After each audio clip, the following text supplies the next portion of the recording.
Florida. Good morning to Ohio, California, Lafayette Parish, and all those that's listening to what's going on. My guest has finally arrived. He said he was gonna be a few minutes late, but he's right on time. You know, come on in, Ricky, and have a seat. Thank you.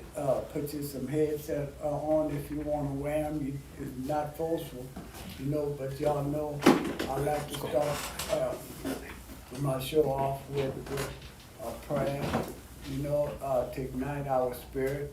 So let me get the, prayer warrior on the phone this morning, and we're gonna kick it off from there. So, you know, with that, you know, we got a lot to talk about. We in the election season, right now, you know, and everybody need to get their voice. Wonderful, sweetie. How are you? Well, you know, And the crew. yeah, well, you know, I like to, call you on Friday morning so you could ignite our spirit and make things happen for us, Okay. all day long, all week long, you know? Yes, sir. Yes, so, I you, got you. okay, so how things going for you? Things are going slow but good. Well, I'm just kind of ride things out and everything's okay. good. You know, God is always good. You know, some people I think. love the reminders, Father. I love the reminders. Right. You know, and And you, Brother Keith, Brother Jay, you guys, I just want y'all to know every time how awesome you are. thank you. You guys are really awesome. You're doing a fantastic job. Well, you are too. You know, don't leave yourself out. You know, you are doing a fantastic job because igniting our spirit on Friday morning, you know, that's the best thing happened for me. I don't know about anybody else, but I hope everybody else have the same, lookout and feel. So, Yeah. okay, kick it off, baby girl. Okay. Now, And we on the LUS. available to you. Once you have trusted me as your savior, I will never distance myself from you. Sometimes you may feel distance from me. Recognize that as a feeling. Do not confuse it with reality. The Bible is full of my promises to be with you always.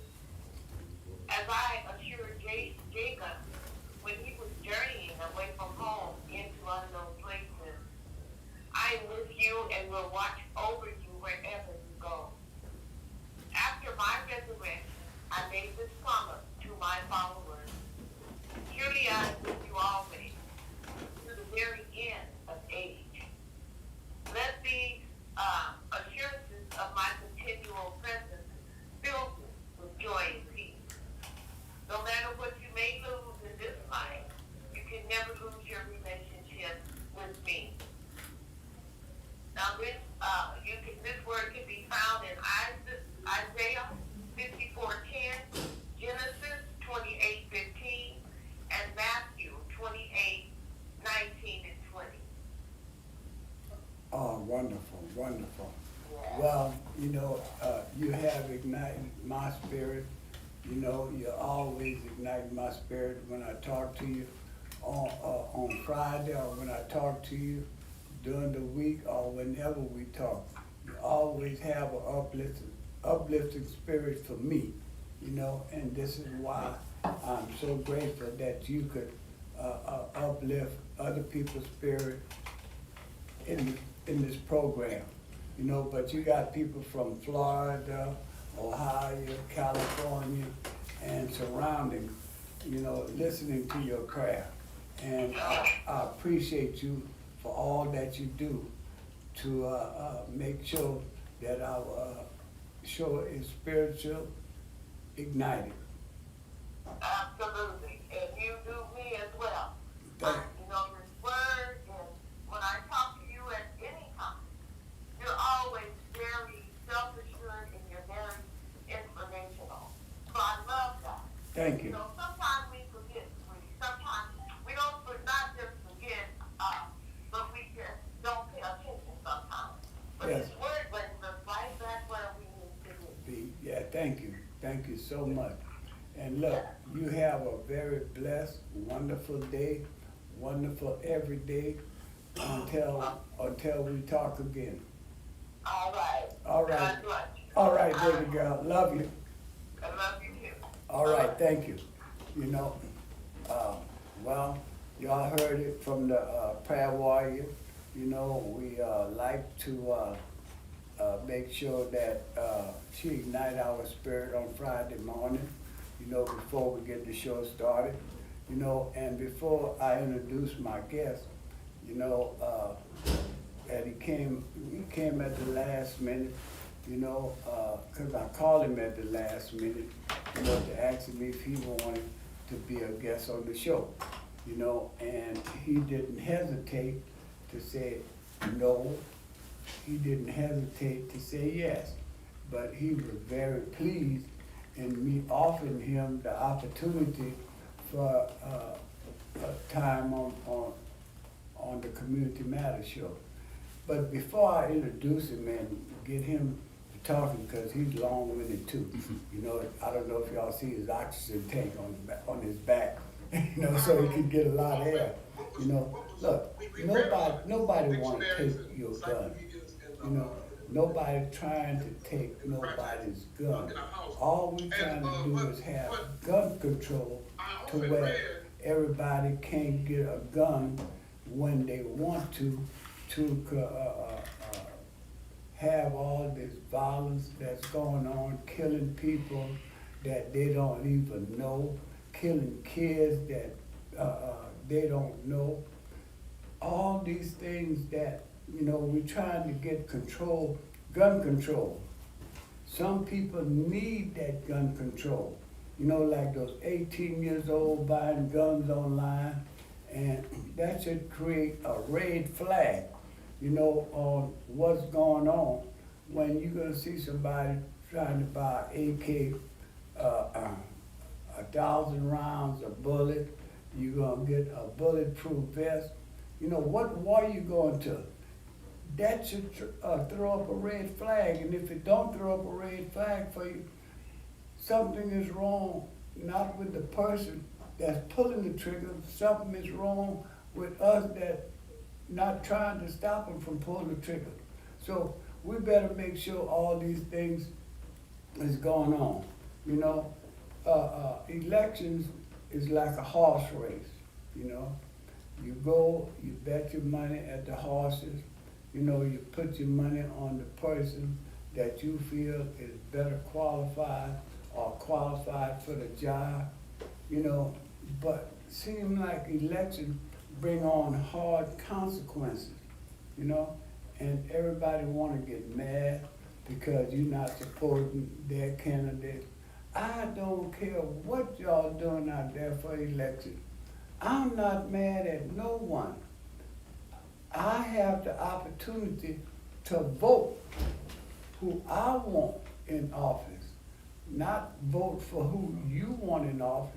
You have that opportunity, you know, to do whatever you have to do.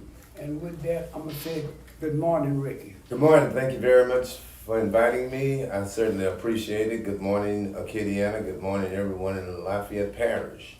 Hope that you all are doing well and abundant of prayers and blessing your way.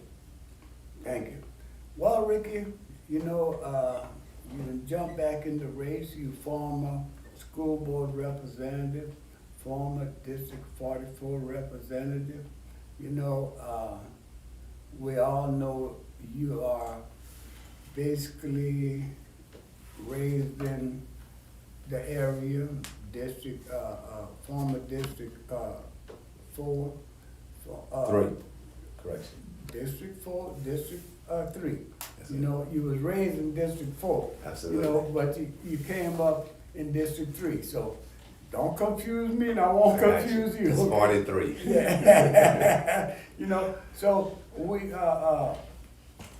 looking at you now, you wanna run for District 1, former District 3, before it was all tore up, you know? Brother Paul, give us a minute. Let me introduce the guests and everything, and then we're gonna give you the opportunity to talk about what's going on in Lake Charles. But anyway, former District 3, now District 1, it was two historical districts was busted up, you know, District 3 and District 4. Now District 1, District 5, you know, they gerrymandered District 1 pretty bad. You know, I didn't have nothing to do with it. I was in disagreement with it and still in disagreement with it because we are not getting the real things that we really need to have, you know. So with that, I want you to introduce yourself other than, you know, Ricky Harding, and tell the people, the listeners, what you are really all about. Thank you very much for allowing me to introduce myself to the people. You all know me, I'm Ricky Hardy. I grew up in Macomb, Truman area, neighborhood where I played and went to school. Played ball, graduated from Como High School. After graduating from Como High School, I went to Southwest Paralegal College, where I received an associate degree. Currently married to Marie Celestine. We raise our beautiful children together. You know that what I'm about, that I don't play. The current state of our city parish government cries out for transparency and accountability. In the wake of allegations of corruption, lies, theft, investigations, lawsuits, audit mismanagement, and just right out BS.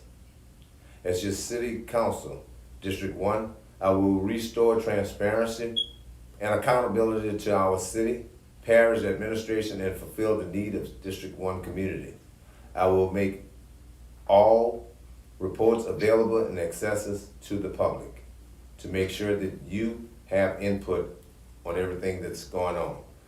I will get to the heart of the problems with all information, department subjects to public records requests as soon as possible, and make it available again to the public. These are my experience and qualifications. Appointed to the Lafayette Housing Authority Board 92-93. Elected to the Lafayette Parish School Board District 3 94 to 2008. Elected to the Louisiana House of Representatives District 44 2008-2012. Appointed to the Louisiana State Pardon and Parole Board 2012 to 2016, and appointed to the Housing Authority 2022 to present. I believe in education. I believe that education is a passport to tomorrow's future for those who prepare for it today. A poor education means a poor job. A poor job means poor wages. Poor wages mean poor living condition and you in poverty. However, we had a discussion on last night, and I'm not going to belabor that, but many people talk about eradicating poverty. I remember when I was instrumental in raising academic standard for students participating in sports from a 1.5 to a 2.0. If you're gonna allow and fight and support a 1.5, then certainly you are not demonstrating your action. You're speaking and saying one thing, but your actions demonstrate something different. We all know a 1.5 can't get you out of poverty. 2.0 and up can certainly get you out of poverty, because if you're a great athlete and you have a 1.5, then you won't know how to manage your money, manage your finance, and you're gonna be back broke again, back into poverty. So we know the importance of education. With that, I'm gonna be open for any questions or discussion. Well, you know, I'm gonna put it to you like this here. You gonna be the last one with an hour to state your case. Everybody else gonna have a half hour, because we got so many people running, you know, for different offices, for different districts, and I wanna try to give everyone the opportunity to come on and state their case. You know, I've been involved with basically politics, concern for the community, concern for the people in the community, my siblings, you know. I want everybody to have a fair share in this, you know, and it's not about just winning in sports. It's about education in sport. I watch a lot of these youngsters come up in education in sport, you know, and when it came time for them to make the step up move to go to college, some of them had to go to community college, some of them, they didn't have the grade average, you know, to really do anything. But people was more concerned about winning than making sure these athletes just didn't win in their game, but have the education in this game. And Ricky, I stayed in California many years. I follow a lot of high school football games. You know, they had this guy, you know, every time they put that ball in his hand, it was 6 to 10 yards, you know, very strong. At the end of his school education, what they did, they put a team on him, try to attack him and hurt him. But his father was very instrumental in his sport activity. And I used to tell him, man, make sure he got the grade level to move on. Well, when the Scots started checking him out, he didn't have the grade level because guess what they did? They put him in a program that he was gonna get or make it look like he had a good grade, but he didn't have the education, you know, to move on up. And, you know, I'm not mad at you because you wanted to make sure these athletes had a good education along with their sport skills. You know, so I'm good with that. I'm not gonna say everything that you did while you was in the office was the best. Nobody have a perfect record. But when you're trying to do the right thing, you're gonna always be criticized on what you're doing, you know? I concur with it. Being criticized for trying to do something is okay, it's acceptable for me. It's being when I'm being criticized for not doing anything, that's a problem with me. But I'm gonna at least try to throw something on the wall so it can stick. Nothing is worse than doing nothing. Mm-hmm. Everything is better when you're trying to do something. And I will always try to do my best in serving the people. However, it looks good for my family to be having grades point level of 2.5, 3 O's and stuff like that. But it's not okay for Johnny to maintain a 2.0 to be able to excel to go to college, because obvious I am for my family and not for the community. That's a prime example of a hypocrite, because I want to see Johnny excel to a 2.0 and achieve to his full potential, because I know he can do it. Mm-hmm. And I believe in instilling that in all children, not just my family. I'm not a selfish person, because when we eradicate poverty through education, through educating all children to allow them to be the best they can be, then we could begin to eradicate poverty and reduce recidivism. Because to everything, you know, I'm not gonna say going to school is the best way to get an education, you know, because a lot of my education came from me educating myself, you know. But when I went to school, I wasn't very well educated because I went to school on the segregation, you know. I didn't have the opportunity to go to a mixed school. I had to go to an all-black school. And all education should be top priority, but education is not top priority because of the different way that we are trying to educate. And the only way you could educate, you have to be sincere in what you're doing. Absolutely. You know? And if you're not sincere in what you're doing, hey, look, like I say, I had to educate myself into a lot of things that I know now, a lot of things that I'm doing now. You know, I wasn't brought up in an education system. You know, we was raised in a seven people household, you know, and Mama used to say, y'all get in there and do your homework. Oh, Mama, I did mine at school. I was lying to my mother. Absolutely. But at the same token, I was lying to myself. You know, I was depriving myself of the education that I should have. But they always told us to go to school. I was going to school. I just didn't care about education at the time. Not that I didn't care, you know. No one was pushing no one to get a strong education. If you came from an educational background, well, you had the education.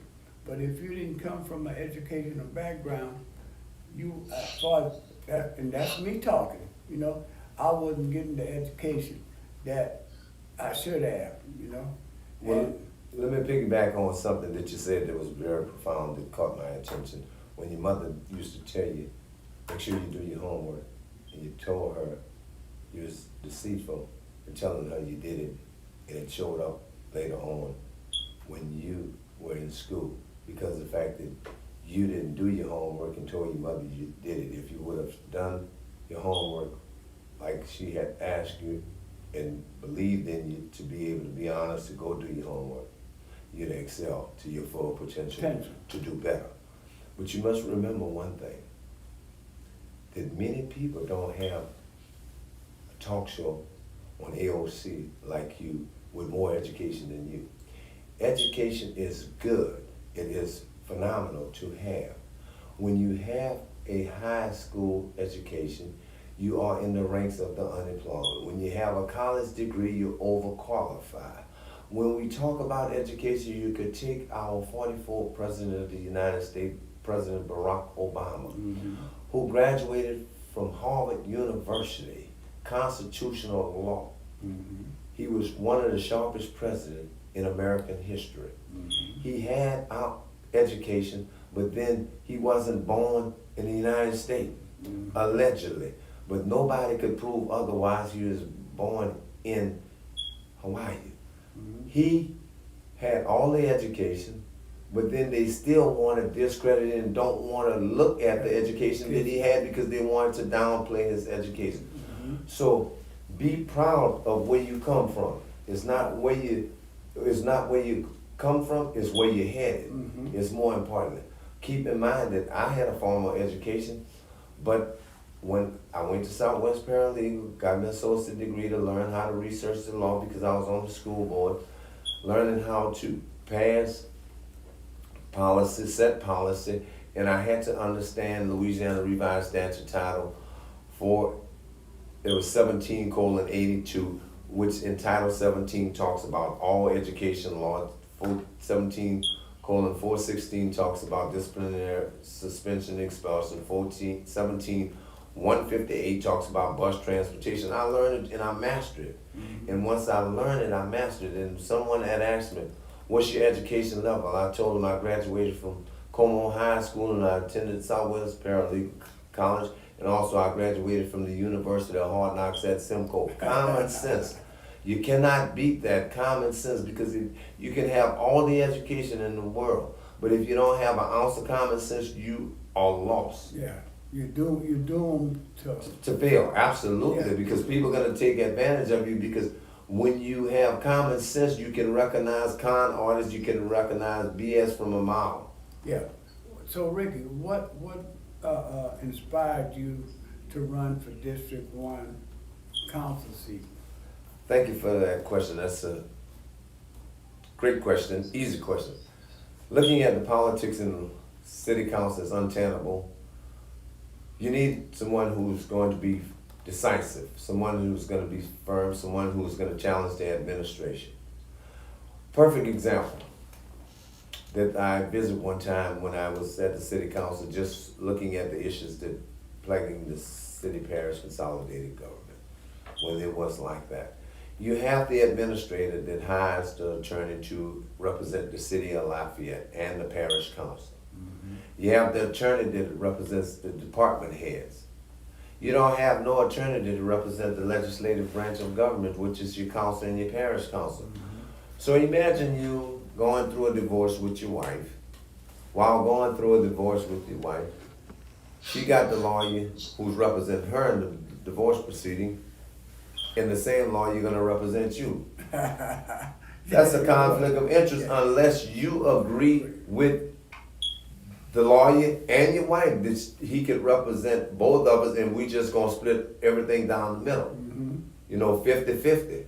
But until then, it's a violation of Code of Governmental Ethics and Professional Ethics of Conduct for lawyers.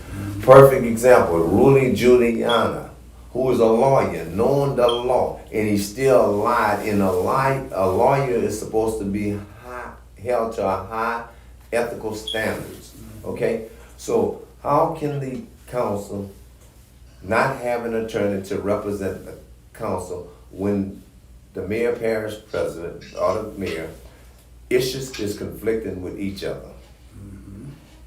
Well, I'm gonna put it to you like this here. The city council tried to get an attorney to represent the city and the city only, because right now we have an attorney that represents, like you say, both sides. Fix the charter, and I keep bringing up fix the charter because fix the charter was the worst thing that ever came out of the council at the time that it came up. Fix the charter gave us five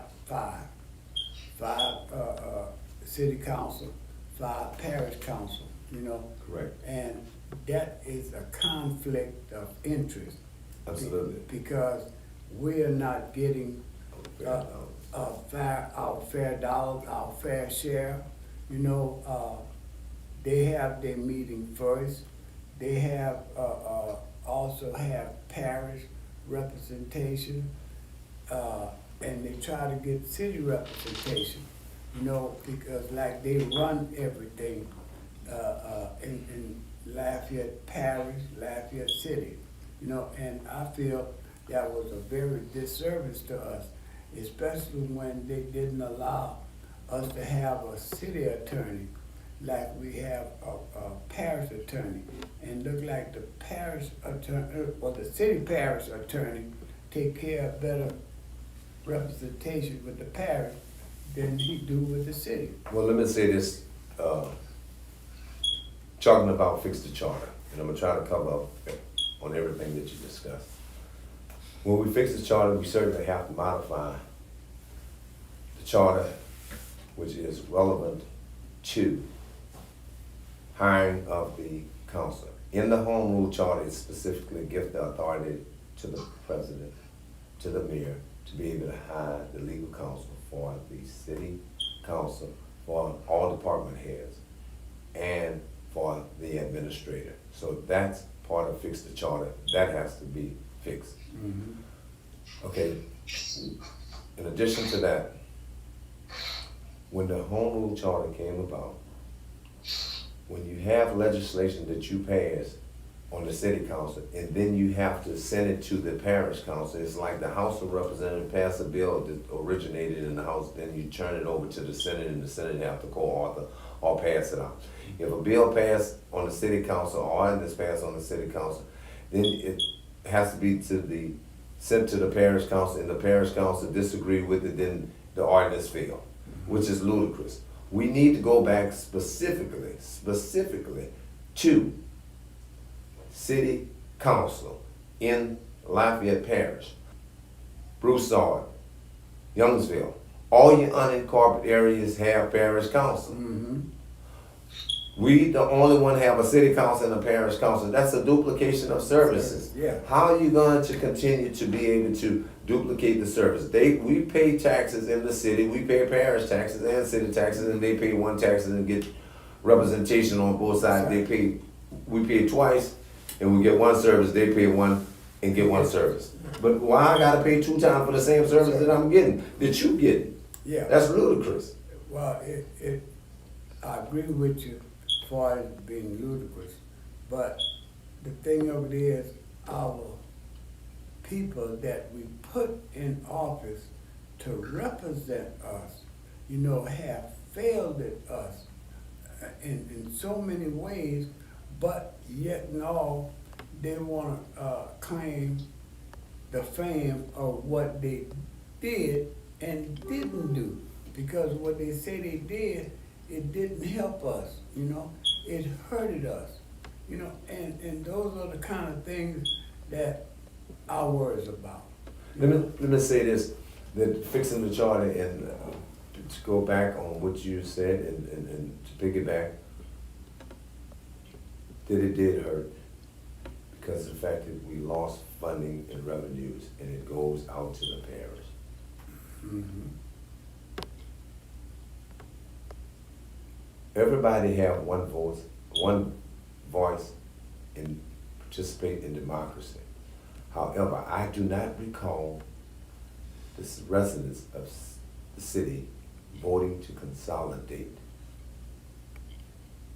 parish government in 1992-93. The parish voted to consolidate. It was under Walter Como leadership that they did that. I distinctly remember. So if we go back during those years, the Secretary of State was Fox McKibben. Mm-hmm.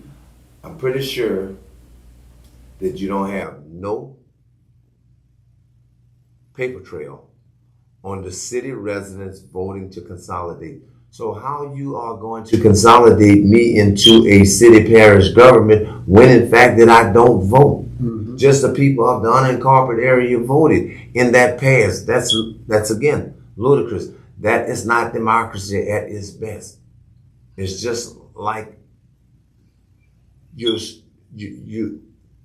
it was a proxy vote. Mm-hmm. It wasn't a vote that I went to the ballot and voted for that. Mm-hmm. Those are some big issues that I see, that I've been recognizing, never had the opportunity to address it until now. I've done my homework. I'm very abreast on those issues. I have a lot of information. I'm prepared. Leadership matters. That's why I am running for City Council District 1, because I have experience. I'll be fair. I'll be firm, decisive, and unapologetic, unafraid. I don't care who I have to challenge. All I ask that when I am in the audience at the council meeting, when I am participating in the meeting, that you all be in the audience just like you would be at the Saint game.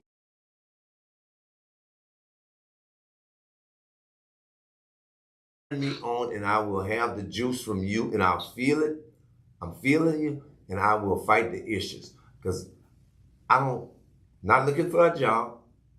I already have a job. But more importantly, I was never in office to get reelected. I was in office to serve. Sometimes I did things that was unpopular. Some things I did was unorthodox. Do I apologize for it? Probably hindsight, I could have done it a little better, but one thing you know for certain, if I tell you it's Easter, dye your eggs. If I tell you they got some cheese on the moon, bring you some crackers. That's just what it is. I'm going to be straight with you. I'm going to be honest with you. I won't capitulate, and I won't straddle the fence. I'm going to either be for it or against it. Cut and dry. I'm not a politician. I'm a statesman. Politician is one who serves his family. I service the people. That's why I'm a statesman. On October 14th, elect Ricky Hardy, City Council, District 1. My number is 117 on your ballot.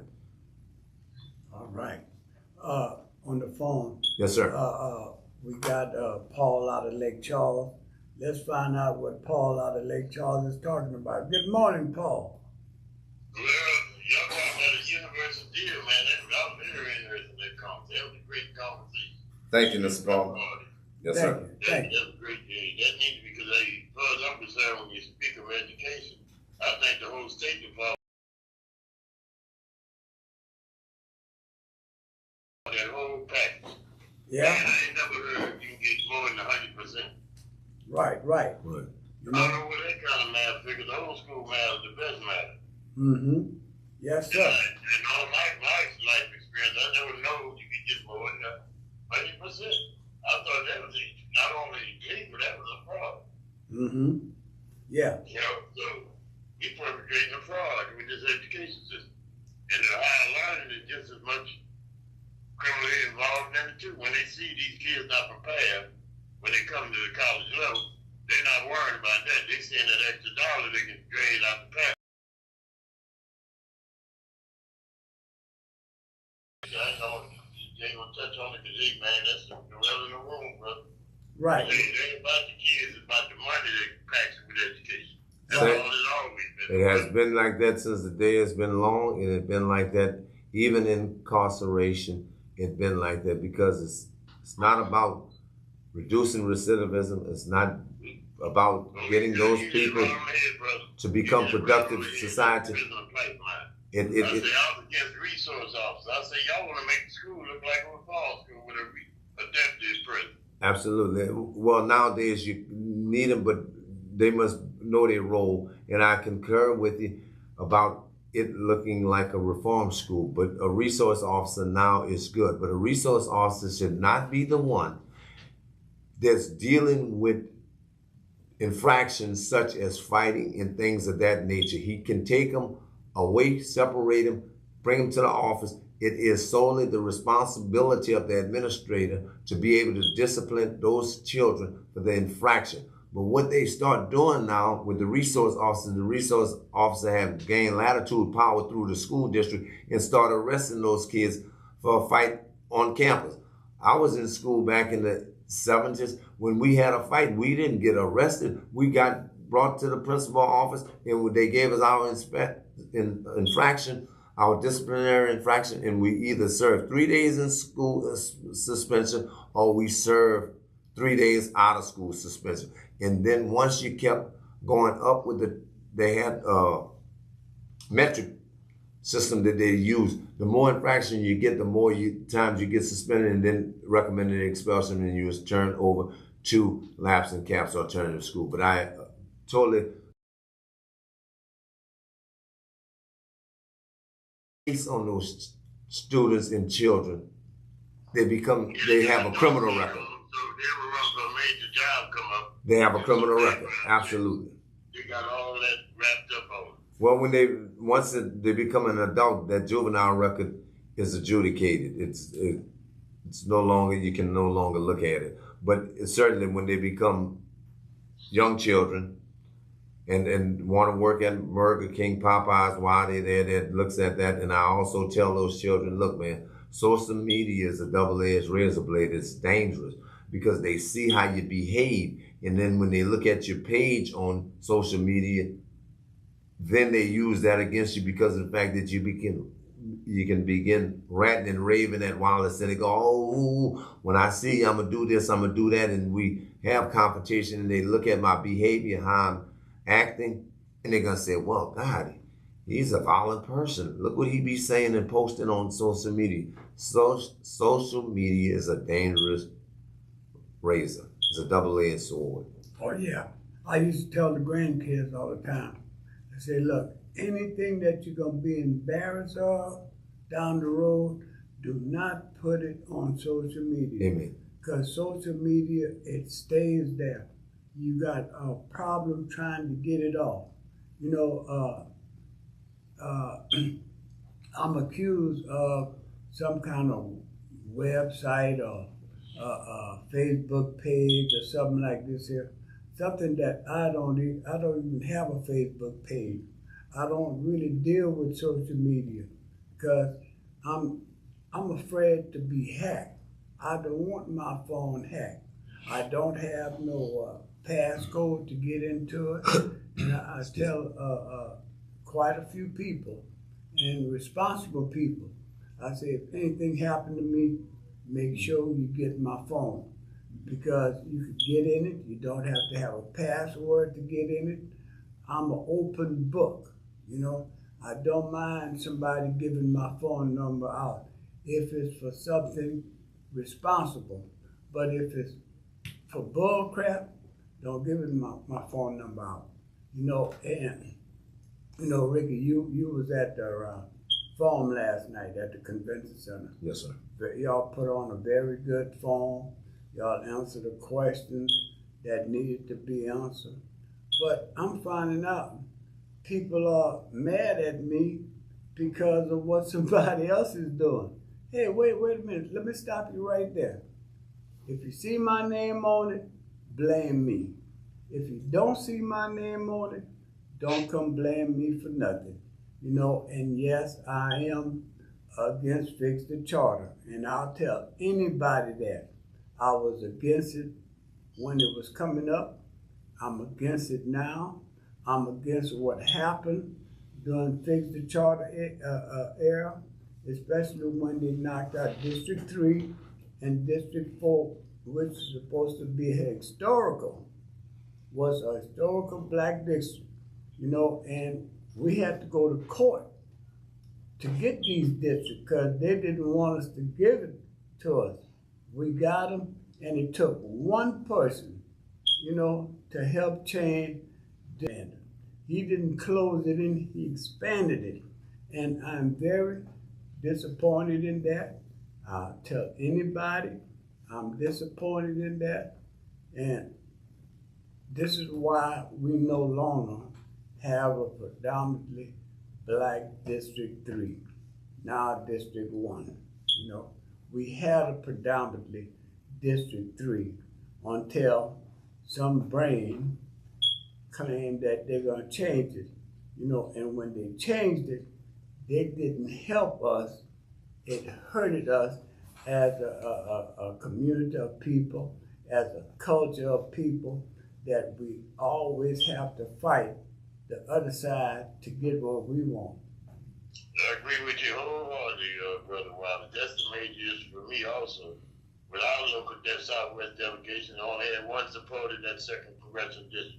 We ain't asking nobody to give us nothing. We're only giving us what's fair and equitable representation. Yes, sir. That is, you know, even though they think, to me, I got a problem with it.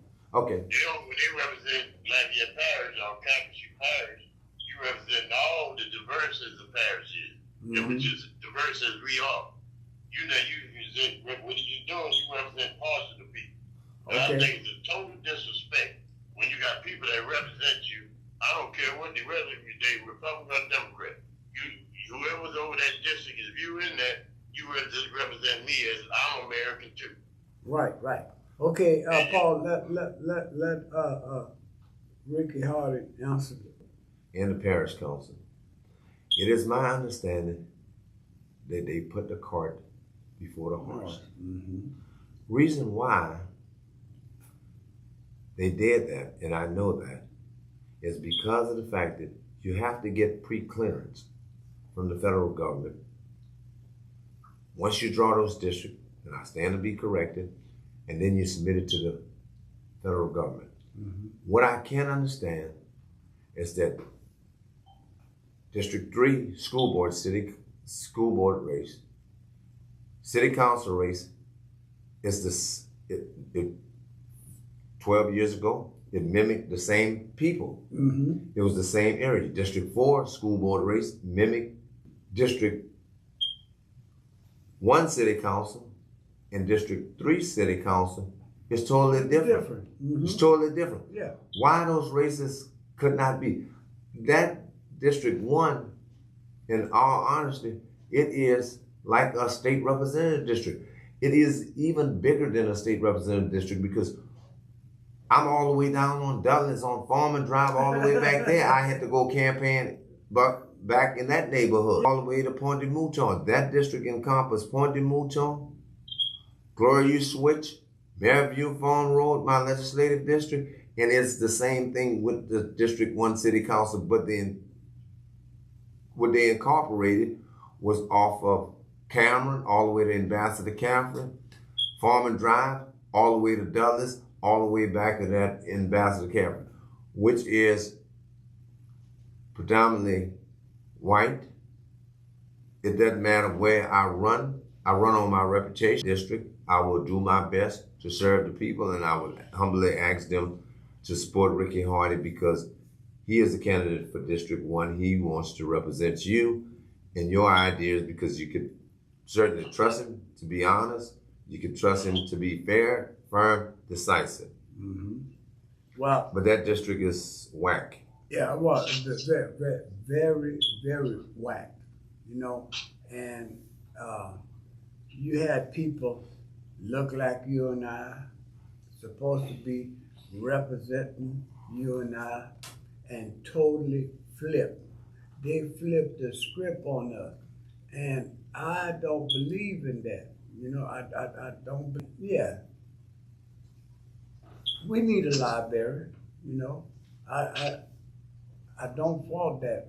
You know, us having a library, but you know what we need more than a library is a hospital, a major hospital with emergency access. You know, I don't care what nobody say. And finally, last night, I heard from candidates, you know, that they're talking about the hospital. The library might employ 10 people. A hospital gonna employ 300 or more, you know, people on the north side of town. Right. And let me piggyback off of what you said in terms of employment. Library may employ 10 people. We still need a library. I'm advocating the library. I stand in support of a library. I rise. We certainly need a hospital on the north side of town. We got to do it we can do it in global or we can do it in increments. But however, it has to be done. And you talking about economic development, which is good on economic development because it gives the people who they employ at the hospital within the community as opportunity to be employable. Mm-hmm. Good thing. We had one issue yard, Mm-hmm. okay? However, I didn't hear him say anything when they built that direct supervision in his backyard, Mm-hmm. okay? So you think that when they bought that property, they was just buying the property to build just one unit for people that's incarcerated, reentry program, and build that DSU. That land adjacent to that was long before. Keep in mind that it's economic development. It gives people an opportunity to be employed within that agency, Mm-hmm. okay? And also get people who are incarcerated closer to home, which is a win-win situation. Now, anybody want anybody else? No, but then nobody spoke about it when it came about, when the property had been existing over 10 years, Yes. okay? Mm-hmm. So it's kind of late to cry foul. You have a jail downtown by Lafayette Middle School. Mm-hmm. You have Cathedral, and you also have First Baptist Church, Mm-hmm. okay? And you have Myrtle Place. So what's the problem? Mm-hmm. You're building a school right there on a main thoroughfare, and we have not even built an overpass yet. Mm-hmm. Why couldn't we take Truman Montessori School, do what Lafayette High School is doing? Lafayette High School is building a state-of-the-art school, and they're building it in their parking lot.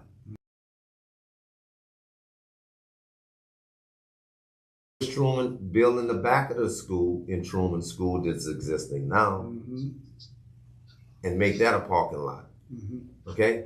So keep in mind you have two schools right there on the corner of Willow. Mm-hmm. J. Wallace James and the Truman School is going to be coming up. Could you imagine the traffic? But that wasn't thoroughly thought out because we was looking for campaign contribution instead of looking for the best interest of the people in the community. Well, let me put it to you like this here. Pat Lewis is District 1 councilman, you know, right now, and he's pushing for District 44. He was the one that brought early voting to the King Center. And you see, this is what a lot of us look at. When he first started talking about bringing it to the King Center, everybody was telling him, bring it to the Clifton Chenier Center. And he spoke to me personally about it. I told him, I said, well, it all depends who you want to serve. If you want to serve the community, bring it to the King Center. If you want to serve other people outside the community, bring office. And everybody else that need to earn a vote. I said, well, the King Center is the spot, you know? Well, let me say this, that Clifton Chenier or the Martin Luther King Center, which one was the one that was fighting the hardest for voting rights? Was it Clifton Chenier or Martin Luther King? Yeah. I rest. Okay. You know, Ricky, you know, I appreciate you coming on. You know, I thank you for it. You know, now, you know, you have other candidates running for that same seat, and I got to give them the same opportunity I gave you. So don't be mad at me because somebody else running against you, you know, something like this here come on the program. Brother Paul, look, we got to bring this closing comment. Okay. Closing comments. Thank you very much for allowing me to participate in this great meeting with you, Mr. Senegal, and your MC. I want to tell you that I appreciate that from the bottom of my heart. And I would certainly be more mad than anything if you did not afford all candidates that's running against Ricky Hardy the opportunity to be able to present their ideology, ideas, and be able to present their platform. That's democracy. I'm always about fair and equity. Firm, fair, decisive. And that's what I stand for. So if you would not afford them the opportunity, I would be appalled and be disappointed because of the fact that I don't think that that's fair, where I get an opportunity to be able to speak with the audience and they would not. All I'm asking, when they come to the audience, just tell what you did. Speak about your track record. Present that. Let the people know what you have accomplished. I have records. I have accomplished a whole bunch of things, such as we can't go into all of that right now, Ricky, because I got to close the show. Okay, go ahead and close the show. Thank you again for inviting me. I'm done. Okay, I appreciate Ricky coming on and being a part of the Community Matters show. Until next Friday, I'm your host, Wallace Senegal, along with my director, Brother Jay, to bring this program to you.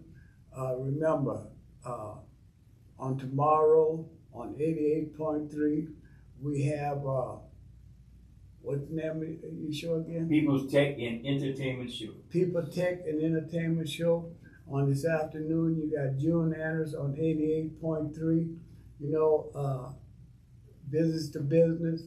Always stay tuned and try to make sure that you're getting the best opportunity to understand and learn what's going on with us as a culture of people. With that, until next Friday, we're going to talk again.